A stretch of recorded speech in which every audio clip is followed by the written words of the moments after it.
Hey Claire. Hi Zoe, how are you? Good, how are you? Good, thanks. Great column last week, all about anxiety in kids. Yeah, Going back to school. I'm surprised that it was so controversial. So for context, I wrote this column for the Australian newspaper that was published last Friday. Mhm. And it was about two things mainly. Kids refusing to go to school and why over-parenting, so helicopter parenting, might be playing a role in this phenomenon.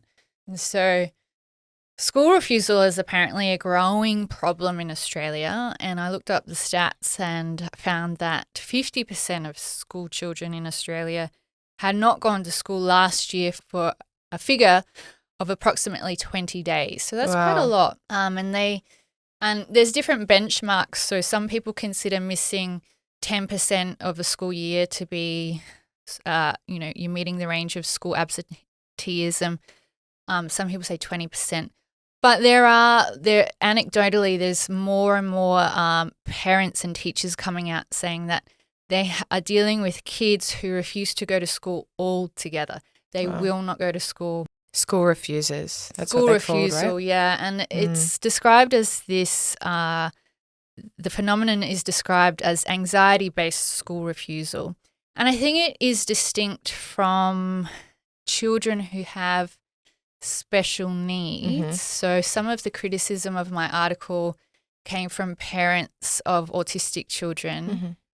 But, children of handicapped children or children with special needs, I mean, we've always known about children with special needs. That's why we have special schools. I Mhm. mean, it's not Mhm. Or disabilities. support teachers. Disabilities have always been with us, but what parents and teachers are seeing is something new, Mhm.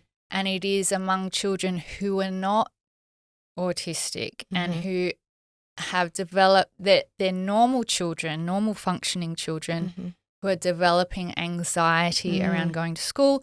And it ties in with the general explosion in anxiety and depression that we're seeing across the board in young people. Yeah. So I was talking about normal children, not neurodiverse children, but a lot of the backlash to my article came from parents of, at least on social media, came from parents of autistic children, and it was sort of talking at cross purposes. But it was surprising how many people were really angry that I suggested that actually to deal with anxiety, kids need some exposure therapy. Yeah, it was surprising to see the backlash because you write about such, hot button topics like, trans issues or gender ideology. And it's this one. I read it this morning. I thought it was great. I thought it was very, inoffensive. I was surprised that people were taking such offense. Yeah. But it's like what we were talking about last week. I think it's related, lots of people believe that they're neurodivergent or that their children are neurodivergent, whether they have a diagnosis or not, not all the time. Yeah.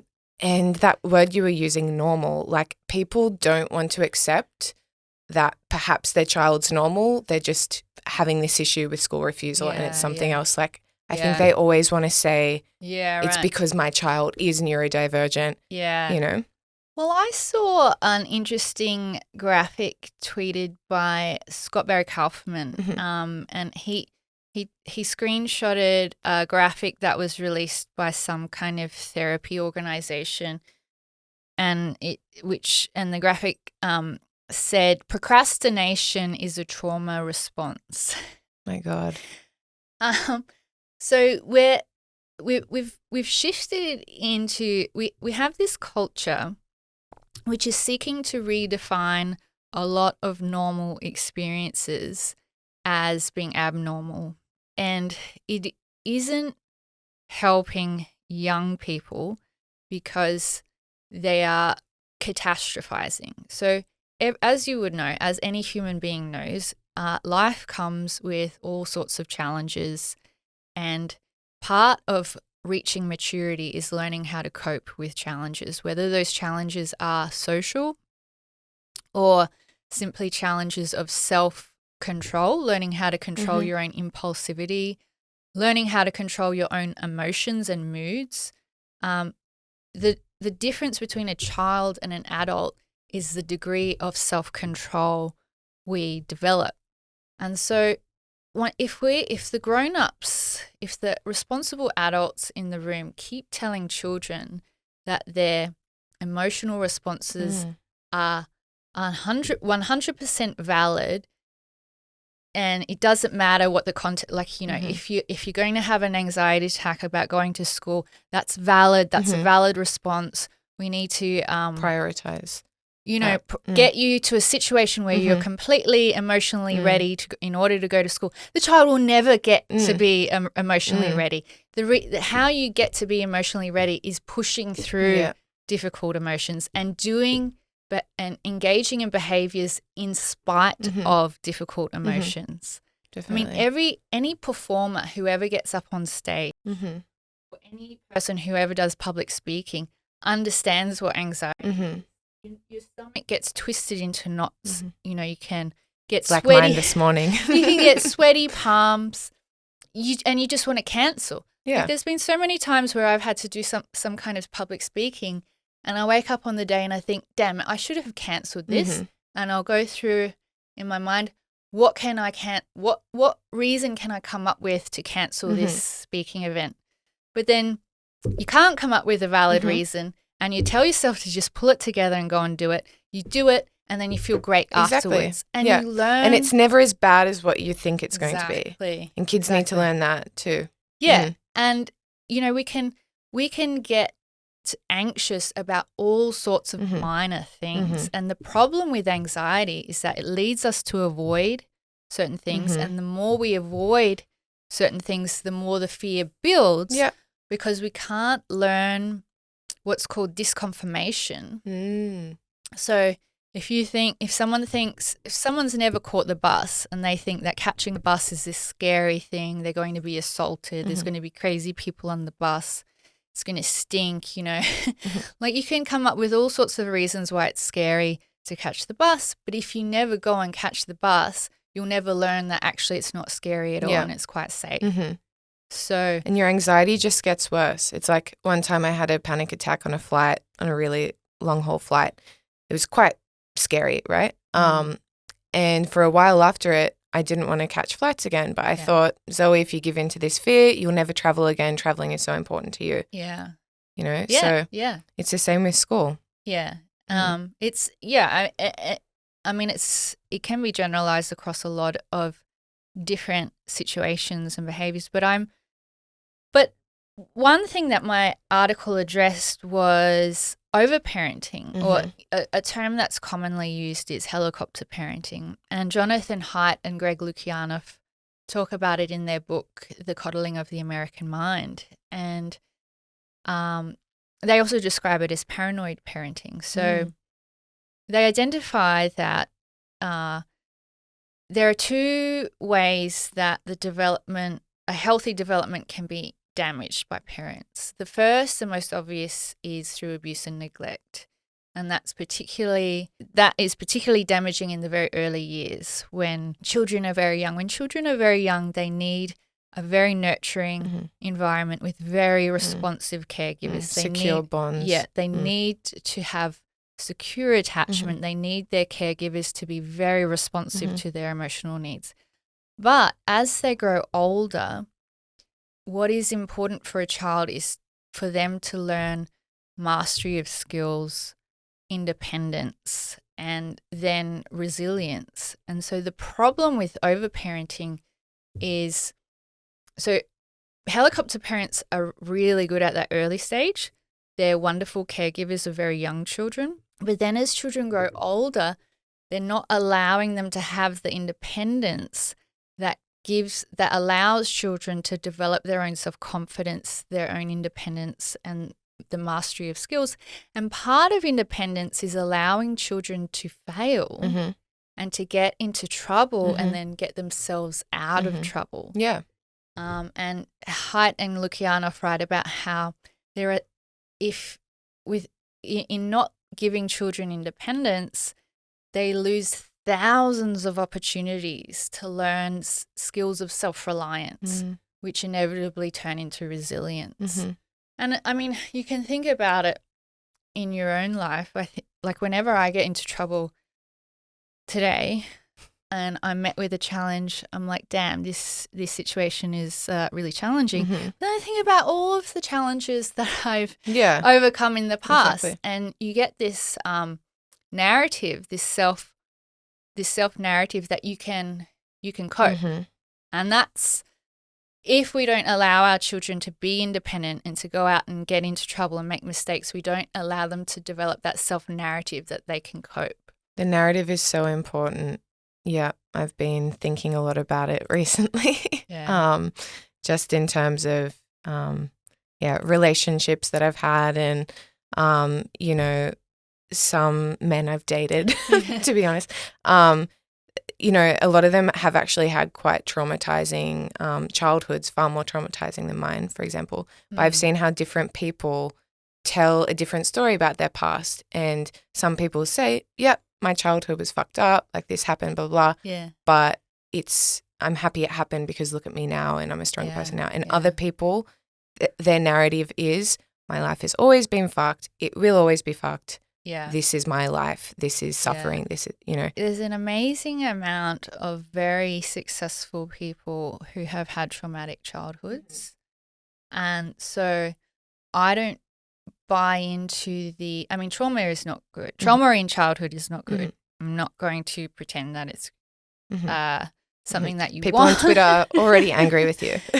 But it does not, I do not accept that it has to destroy a person's life. There are, I know personally, the most successful people I know in my life have had quite traumatic experiences growing up. And so, yeah, it's not, I don't think, I can understand why, you know, people hang on to traumatic experiences and it can come to color their worldview, but it absolutely does not have to shape a person's life. And there's all sorts of amazing people who have overcome the most horrifying circumstances and experiences and have incorporated it into themselves and made themselves a stronger person because of it. Yeah.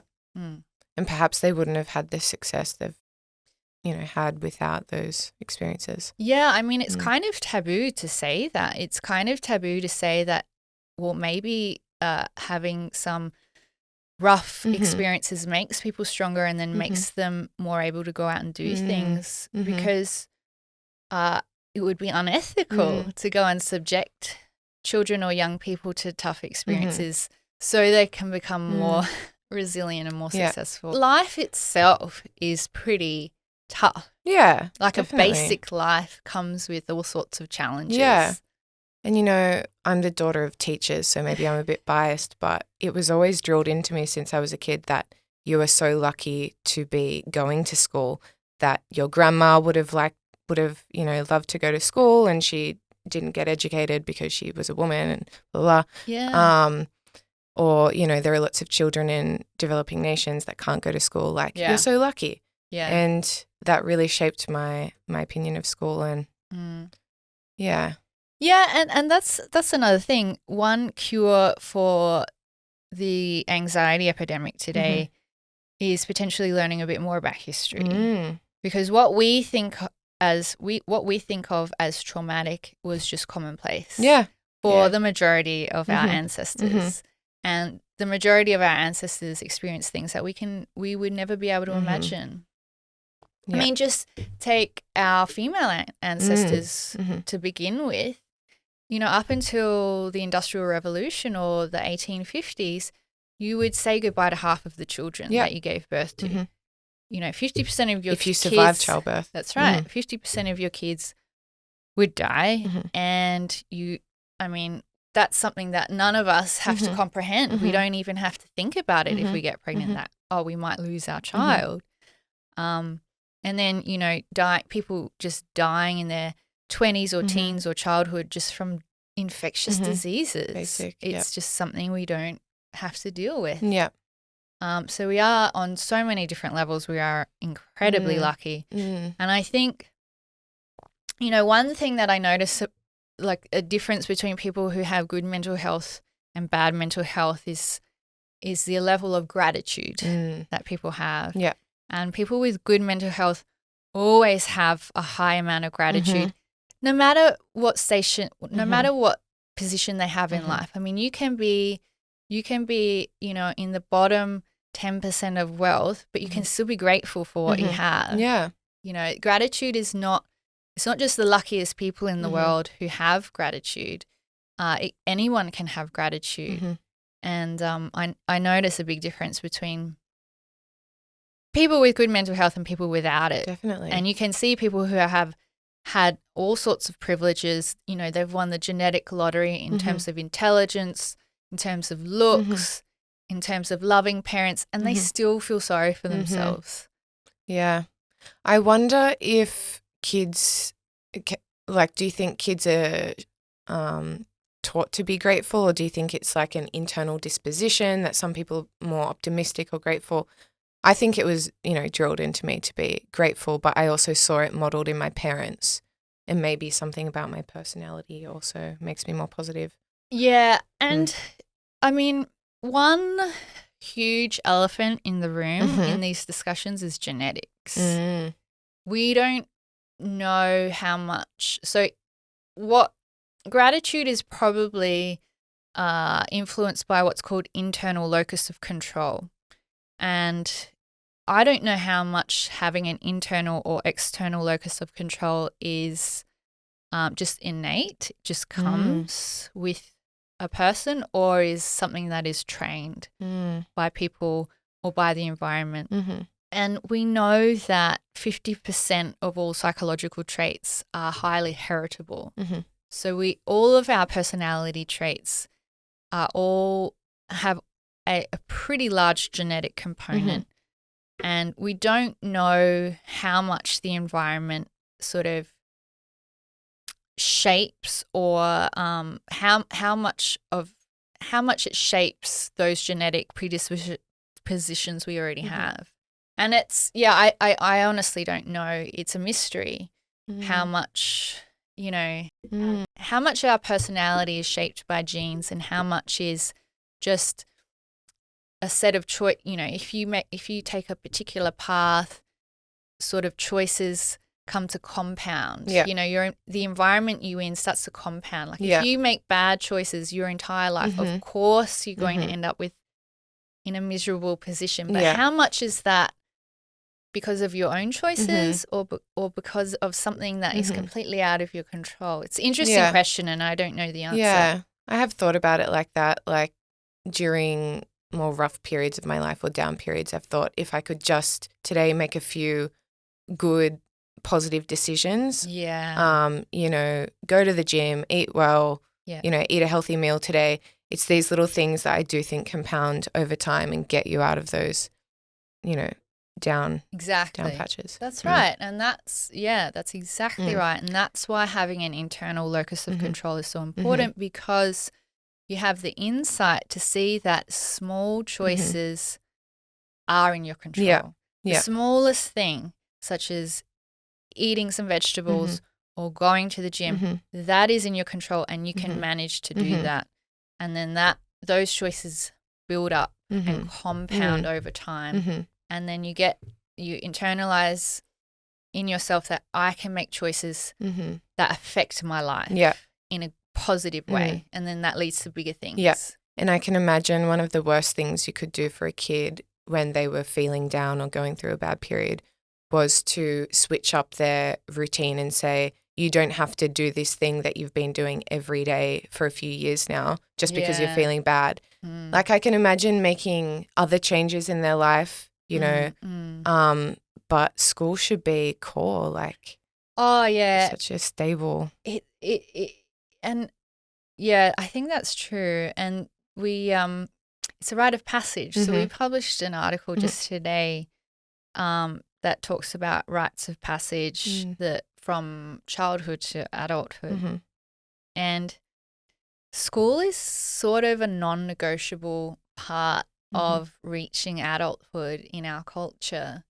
I mean, maybe there are certain situations where schooling can be done remotely. I mean, I don't want to argue that there are no exceptional cases. Of course, there are going to be some exceptional cases for extremely troubled children. However, doing well in school, or at least completing schools, satisfactorily, is kind of non-negotiable if you want to be an adult in our culture. And I mean, if that is just completing year 10 successfully, that's fine. But then after that, you go off and you do an apprenticeship in a trade. If you want to get into the professions, obviously a person has to do fairly well in year 12 and then go on to university and complete university. But failing school through non-attendance or just not completing the work, that will set up a person for failure for life. Because in our culture, we look at things such as, is a person able to do systematic work and reach completion, just complete a task, whether it's an assignment or a project or whatever. Deadlines, yeah. And it's about proving that you can be relied upon in our economy, which requires people to engage in self-control, plan ahead, think ahead, just work towards a task or a deadline. And people who fail that rite of passage, I think, just end up never having the self-belief or the ability that, or never having the self-belief that they can adequately function in the economy. And then you get the welfare dependence and all of that kind of. Or other people who think, no, I'm different to everyone else and I don't have to conform and everyone else has to, but I'm so different, or, you know, that I don't have to, which I think some parents are sort of telling their kids by allowing them to, or by telling them that, oh, no, you're neurodivergent, you're different to the other kids and you're a special kid, and that's why, you know, we're all different in our own ways. Well, it depends what you want for your child, and it depends what kind of life you want to lead. I mean, if a person is happy to live a life where they are dependent on others, dependent on welfare or dependent on their parents to pay for them, pay their bills and, provide for them, then that's fine. But if a person wants to achieve independence, then they just have to jump through those hoops. What about people who criticize the schooling system for Being coercive. Yeah, or making everyone conform and, stamping out creativity and stamping out individuality. I personally, again, daughter of teachers, I know that my parents would never do that to a child. I'm going to stamp out your creativity like you're just another number in the system. Like, that's not how it works. Obviously, there are good teachers and bad teachers, and obviously teachers, depending on class sizes, they can't tailor everything to a child. But I think that's a lesson for life, that, you can't go through life expecting everyone to tailor your experience for you. Well, it gets worse in employment. Is the reality. I mean, of course schools can be criticized, and there's huge variation among teachers. Some teachers are fantastic and bring out the best in their students, and some are not so great. So of course schooling can be criticized, and of course teachers can be criticized. However, getting a job and being employed isn't a process in having a person's idiosyncrasies catered to and validated and affirmed on a daily basis. If a person wants to get a job, they're getting a job to work for someone else, to work for a company, and to use their talents and skills to either make money for a company or provide some public good, like a social service. It's not about them as an individual being affirmed and, self-actualized. I mean, in a good job that will happen, but that's not the point of it. And so the point of schooling is to get a child ready for that reality, to get a child ready for the reality of the economy, which is that You actually have to develop your skills and talents to be in service of something else for other people or for the public good. If you want to be a doctor or a nurse or a firefighter, you're doing it for society. And, you know, focusing on oneself, that's what you do in leisure time. That's what you do in your time off from work. And that's wonderful. Like we all need to have time to focus on ourselves and, you know, be introspective and, you know, get in touch with our spiritual side and all of that. But, you know, being a productive member of society means helping other people achieve outcomes. Yeah. And beyond you. Yeah. That's right. And so schooling is part of the training for that. And, you know, if it is uncomfortable at times for kids, then they just, you know, I hate to say push through for every single child because obviously there are going to be exceptional cases. But for the most part, I think, you know, we've gotten to this situation where we're indulging avoidant behaviors or even normalizing avoidant behaviors that really should be nipped in the bud pretty early on. Yeah, definitely. Then when you mix it with indulging other, you know, fantasies that about identity and things like that, it's a bit of a mess. And it just seems to be getting, you know, I'm sure my grandparents thought my dad's generation was, you know, indulged, and then, you know, it just seems to be getting worse and worse. Well, yeah, I mean, it doesn't do these kids any favors ultimately. It's you know, it's just it doesn't help them get where they need to be faster. It just will take the maturity process a longer time, which is not necessarily in their best interests. And it seems like it's a product of having a very, very comfortable culture where we've got everything we need and we've got our creature comforts. Yeah. And we can already see it in kids that have that grow up in you know, immigrant families where parents have fled wars and come to Australia or Canada, and those kids do really, really well because they're grateful that they're there. You know, they don't waste their time. So and there's a resilience. Yeah. Well, part of it, this lack of resilience, might be because of families are having fewer and fewer children. So, I was looking at my family tree a while back, and on my mum's side, there were multiple women in a row who had 15 kids each. What? 15. 15. Yeah, and I mean, I don't know how many of those kids would have died. Yeah. But how far back is this? Well, in Australia, so after they came to Australia, so it would have been in the 1800s. Wow. So, you know, she's not helicopter parenting impossible. 15 kids. No one can.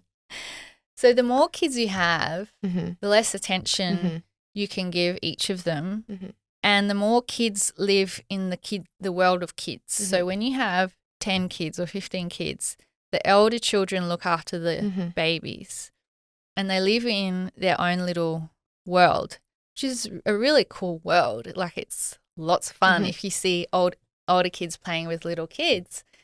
And you know, they just grow up, but it's not that they're not cared for, but it's a different type of environment to having two parents in their 40s deciding to have a child by IVF, getting this little baby who then becomes their project, their life project, and they're investing all of this time. They're reading parenting books. They're investing all of this time, taking them to violin lessons at age 2.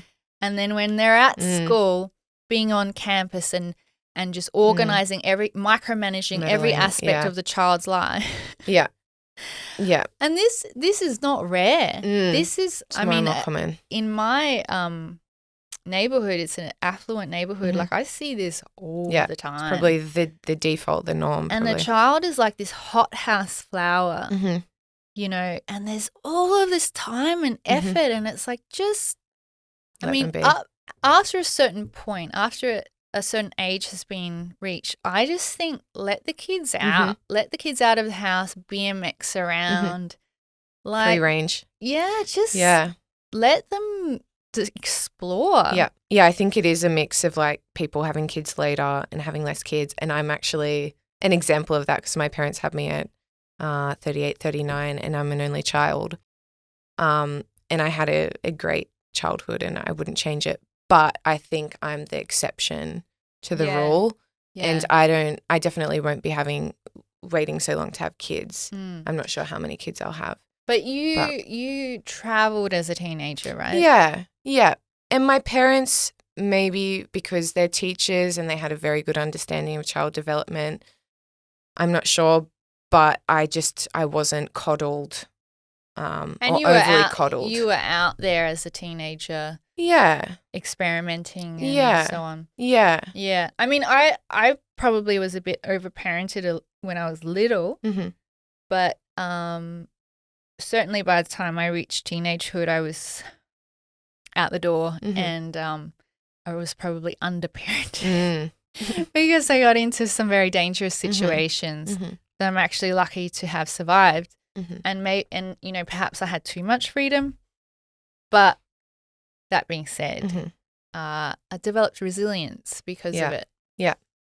And I was wondering if, like the statistics you saw about absenteeism, I'd love to know if it changes in private schools because I went to public schools, but what I'm starting to realize just from knowing people who went to private schools is that like I heard about this Outward Bound. Have you heard about Outward Bound? No. They're these really intense camping trips where they'd send these young boys, like, I'm not sure if if your son's going to do it, but they send them off into the wilderness and it happens at a lot of the private schools around here, boys and girls schools. The girls have a more like vanilla version of it. Yeah. But at my school, we never had that. Yeah. So Harry, who's for listeners is my husband. He did cadets at his school. So he went to private school and did cadets, and they engaged in. He was exposed to some mild forms of torture. Yeah. In cadet, like sleep deprivation, camping in severe cold. Yeah. No food. If you don't reach camp, there's no food. Yeah. So it's like mild forms of torture. Yeah. And some kids have died. Really? Yeah, I've heard that at a few of the private schools in Sydney. One kid got lost and another, there was like a white water rafting accident or something. So yeah, but class is a really interesting aspect of all of this because so I grew up in a sort of a lower class kind of area, and you don't see sort of you don't see methods of training kids in or boys in particular in these sort of controlled aggression ways. So what I mean is now that I live in a different neighborhood and economic strata, I see how people from upper middle class put their boys into, like, firstly, they're going to jiu-jitsu early on. They play rugby union. They're getting the boys into forms of controlled aggression, and then cadets later on in school. Lower class boys don't have, they might get that in terms of football, but I see the emphasis that class has and how it really is a thing. Like they're getting their boys to be aggressive, but in a very restricted and controlled manner. And it'd be really interesting to see if boys who grow up to be delinquents and engaging in crime and getting into gangs, it'd be really interesting to see if they missed out on a lot of that as little kids. Interesting because point. I see a lot at the rugby matches, it's a lot of dads. Like it's a lot of fathers getting their boys out, getting them into contact sports, and then, you know, they're learning to be aggressive and to channel their aggression, but in a socially acceptable way. It'd be really interesting to see if there's a relationship between boys winding up on like drugs or in gangs and them not having that kind of father-led exposure to controlled aggression. Yeah. And I think a class difference as well is that if you come from a more like a lower socioeconomic family, maybe your parents can't spend as much time with you because they're working or there are other issues in the house, I think those boys would be left to play video games. Absolutely. So back in the day, 100%. they would have run around outside, but now it's just Fortnite.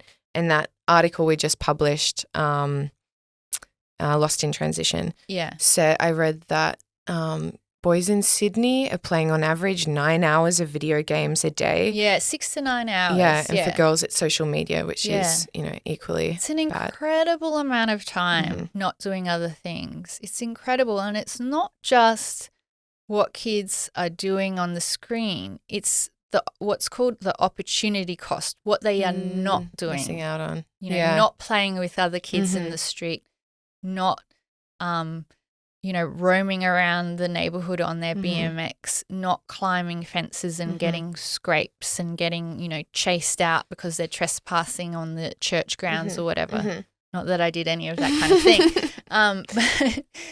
But, it's what the kids aren't doing that's the problem.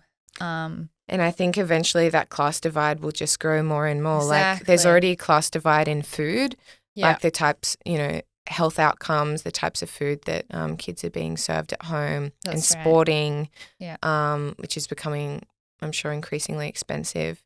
100%. We already see a class divide of, you already see engineers in San Francisco or in Silicon Valley who have designed the addictive features of these apps.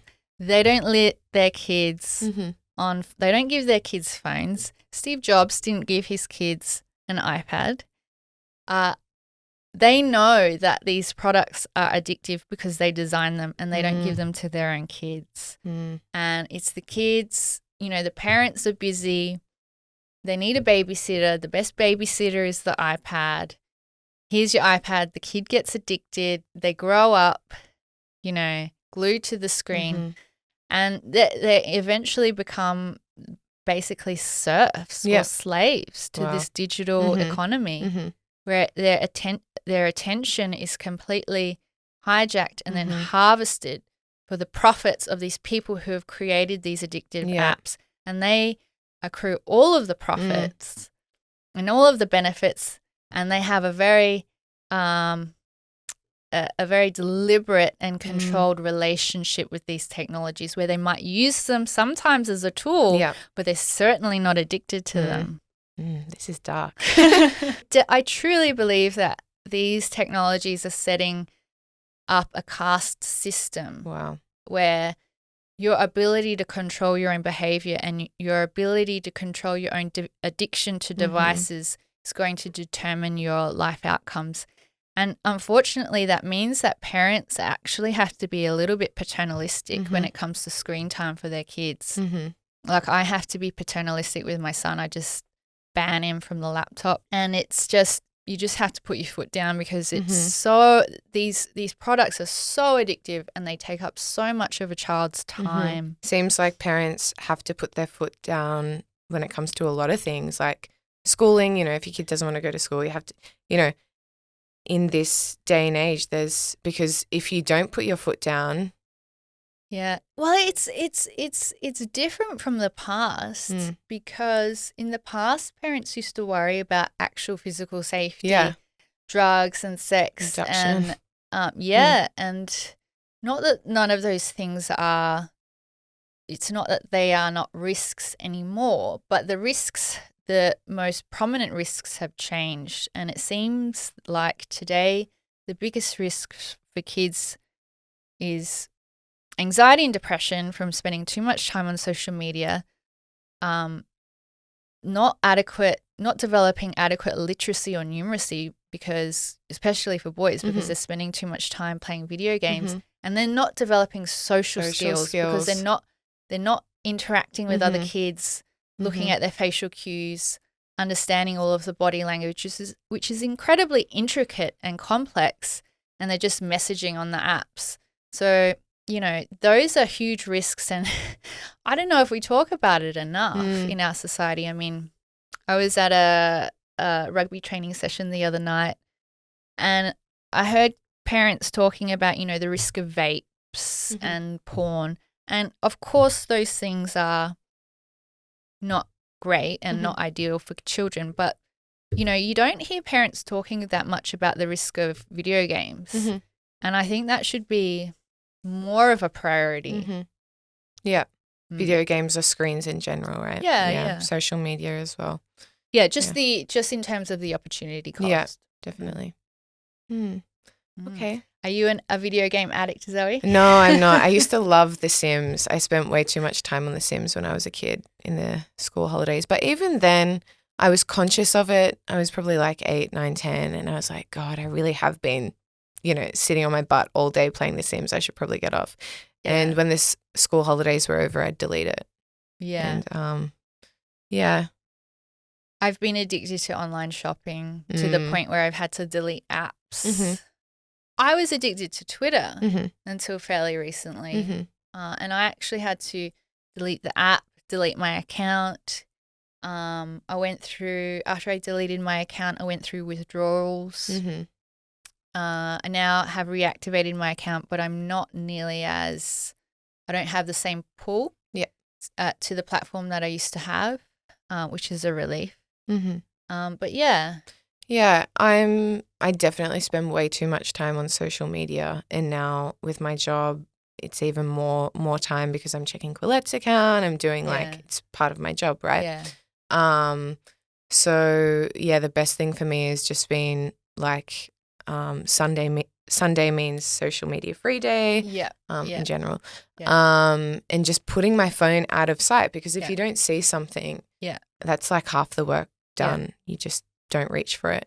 I have a lock box for I think they were invented for cigarettes. Maybe they were invented for phones. I don't use it that often, but the other day I did put my phone in it, and I meant to put it in for 2 hours, but I accidentally put it in for 24 hours plus an extra 2 hours. So oh my God, 26 hours. Yeah. And it was great. Yeah. I loved it. I loved people not being able to reach me, for one. I felt relaxed. I felt all of this tension drop away. And I was like, oh my God, can I just get rid of my phone? Can I get a dumb phone? Like I can't because, well, you think you can't, but you know that we rely so much on phones. Like I get all of these invitations for my kids. You know, my kids have birthday parties to go to and all of that, and it all comes through the phone. And then obviously I use it for work, but the level of sort of relaxation you can get into without it is quite noticeable, and it makes you think, what if the phone is like smoking? Like what if it's aging us? Like all of this, all of this hyperstimulation that we're getting all of the time. Yeah, I'm definitely addicted to the hyperstimulation. Even, when I'm getting ready for work or, having a shower, things like that, I've got a podcast on. Yeah. And I used to think that was really good. Yeah. I'm like, wow, I'm just constantly learning all the time. But actually I realized that it's the silence. I can't tolerate silence as well as I used to be able to. Yeah. And I wonder how much I'm actually absorbing from the podcast, or if it's just like a comfort blanket. That's a really interesting observation. Yeah. I noticed when I didn't have access to my phone for the day, only one day, was that I was alone with my thoughts much more. And it was terrifying. I loved it. I was like, oh, okay, I can think about this, and then I can sort of process it slowly. Yeah. And then move on to another topic. I just loved it. Yeah. And I realized that with all of this, because I'm constantly reading articles, I have all of these different news apps, and like you, I listen to podcasts, and I check social media. I'm not allowing my brain to just think and reflect. Yep. And I am absorbing a lot of information. A lot of the information is really high quality information. But even still, you do need your brain to have no stimulation just to reflect and process what you have taken on. Definitely. One habit I'm really trying to break is texting while walking or looking at my phone while walking. Yeah. Because one, it's dangerous. And two, like I should be enjoying the walk, Listening to the birds. Yeah. And like, oh, let's see what email I have, blah, blah. I can reply to this. This is all valuable time that I could be using for more productive things. But actually, what's really valuable is just walking and looking at the sights and looking at people's faces. Being present. Yeah. It's crazy on public transport now. Like if, you happen to not be looking at your phone, you see everyone else is. The only people who aren't are elderly people. And I feel sorry for them because, like, no one chats on public transport anymore, really. I do. I annoy people. Just like, hey. I'm sure it's not annoying. Depends. Anyway. On that note. Yes. Let's have some silence. Yes. Until Friday. Until next time. Bye.